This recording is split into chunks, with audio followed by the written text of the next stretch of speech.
The goal of this lab is to extract pigments such as chlorophyll from spinach leaves. The pigments will then be analyzed by thin layer chromatography. We will be analyzing different mobile phase ratios on their ability to separate the pigments as well as the relative polarity between them. Before starting, protective equipment such as safe lab attire, goggles, and gloves are mandatory. The first part of this lab is to extract spinach pigments. First, a few spinach leaves were placed in a mortar and pestle and grind it into a paste. Dichloromethane, or DCM for short, was added to the spinach and stirred to extract the pigments. If necessary, add more DCM.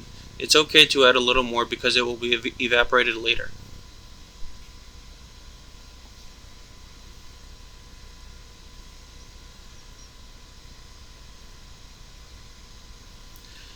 The spinach was then vacuum filtered. To do this, a Buchner funnel was clamped to a ring stand. This is necessary because it will prevent it from falling over and spilling, and you don't want to restart the experiment. The thick vacuum hose is then attached to the flask. A filter adapter is then placed on top, followed by the Buchner funnel. A filter paper is placed inside the funnel.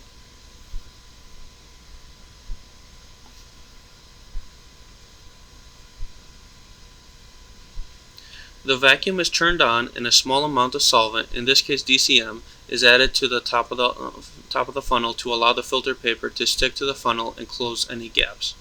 The mortar is then emptied on top of the funnel and washed with DCM.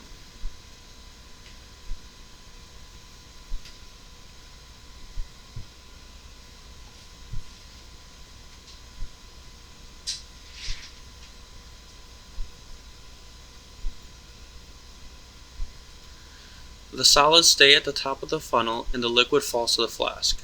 The liquid at the bottom is called the filtrate.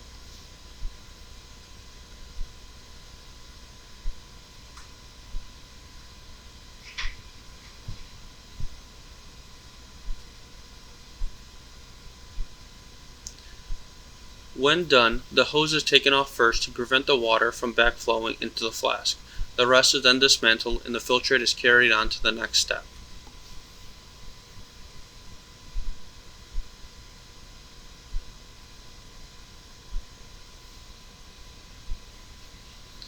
For the extraction, a separatory funnel is attached to the ring stand and a few flasks are needed. Make sure the bottom of the separatory funnel is closed. The filtrate is then added, followed by the water.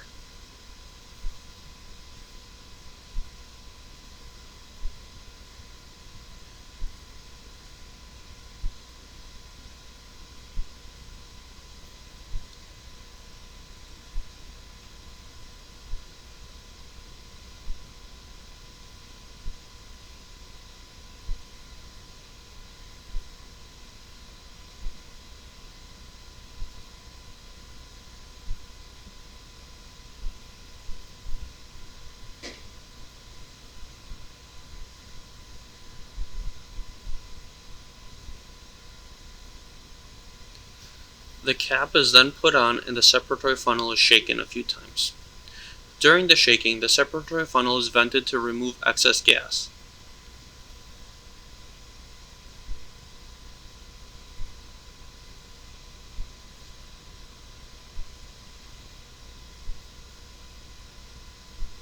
Afterwards, it is put back and the cap is taken off. The layers are allowed to settle.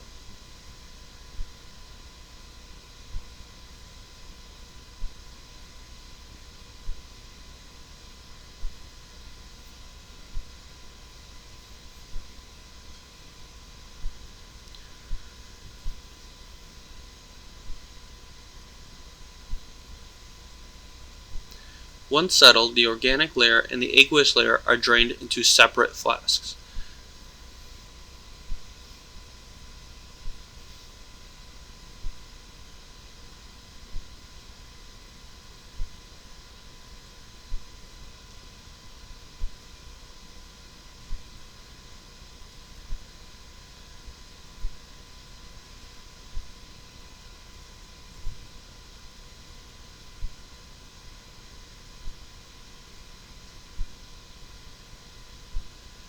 The organic layer is then added back to the separatory funnel and new water is added. The shaking of the separatory funnel and separating the two layers is repeated twice more for a total of 3 times. Now, if you're wondering which is the organic layer and which is the aqueous layer, let me explain. The separatory funnel works on the density of the solvents. For this experiment, we are using DCM and water. The densities of each layer are shown here. Since DCM is more dense than water, the organic layer is on the bottom. In cases where the organic layer is less dense than water, say ethyl acetate, the organic layer will be on top. Once the organic layer is washed with water, the DCM is dried using sodium sulfate. Using a spatula, a small amount of sodium sulfate is added to the flask and swirled. This allows the sodium sulfate to remove any excess water in the DCM. You will see clumps forming when the water is trapped. To know how much sodium sulfate to add, there are two methods. The first method is by adding enough sodium sulfate until you see fine grains moving around with the clumps. This means there is no more water left to trap. The second method is to add enough sodium sulfate until the solution is clear. If there is water, there will be some cloudiness to the solution, but if you are unsure, you can always add more. The solution is then decanted to remove the sodium sulfate. If you would like, you can also use vacuum filtration.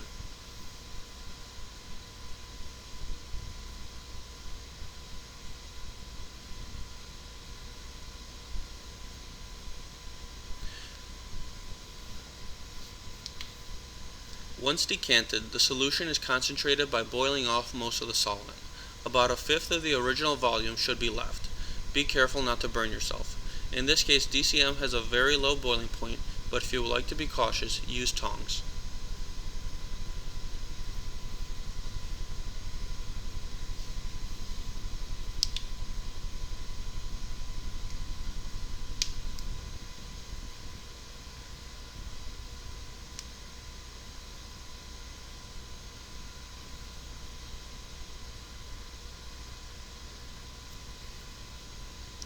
Now that the pigments have been extracted, they can be analyzed by TLC.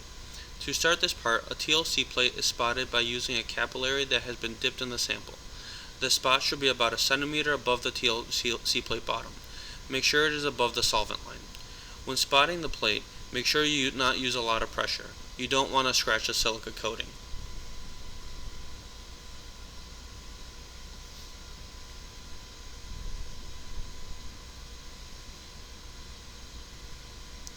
The plate is then placed in the TLC chamber, which is just a beaker and a small amount of solvent. The solvent in this lab is various ratios of hexane and acetone. You should pre-make them before spotting the TLC. As an example, let's use a 20-80 acetone hexane mixture. This means that 20% is acetone and 80% hexane. If you were making a 10 ml solution, then 2 ml acetone is mixed with 8 ml of hexane.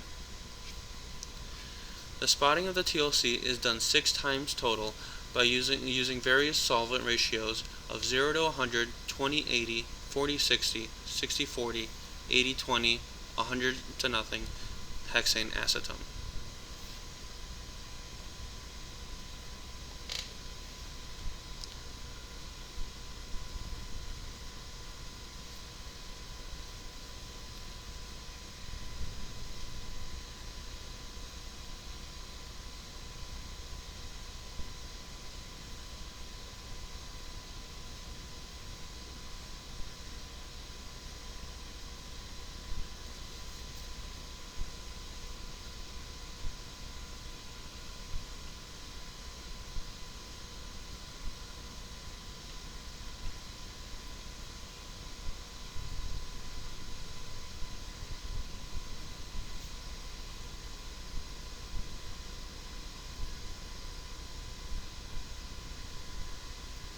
Once placed inside the TLC chamber, the solvent goes up the TLC plate using capillary action, and with it elutes the pigments. The distance they travel is dependent on the polarity of the pigment.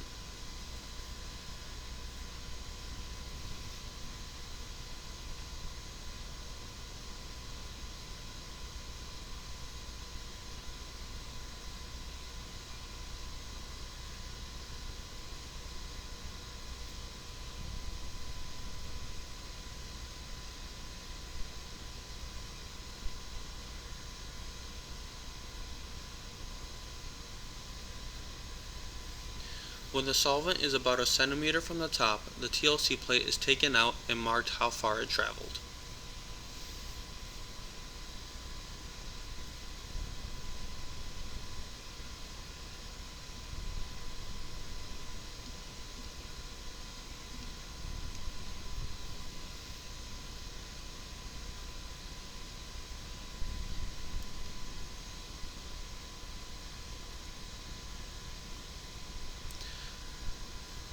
Some pigments can be seen by the naked eye, but sometimes some of these spots are not visible.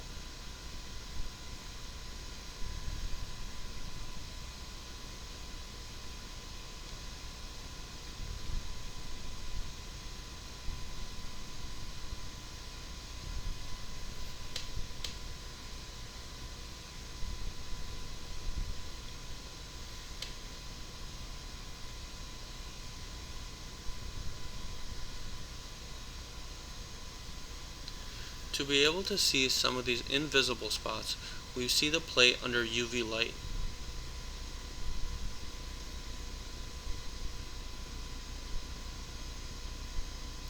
When a spot is identified, it is circled with a pencil.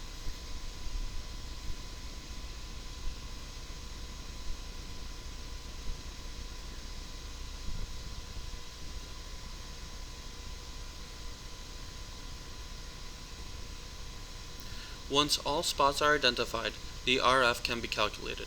The image here helps illustrate how to calculate it. Using a ruler, the distance from the spot to the starting point is measured. This is divided by the distance of the solvent line to the starting point. In this example, we measure the distance traveled of one spot to be 1.4 centimeters and the distance traveled by the solvent to be 3.5 centimeters. Dividing these two distances gives us an RF of 0.4. Overall, you should be able to see the relative polarity of the isolated spinach pigments and the eluting power of various ratio TLC solvent systems.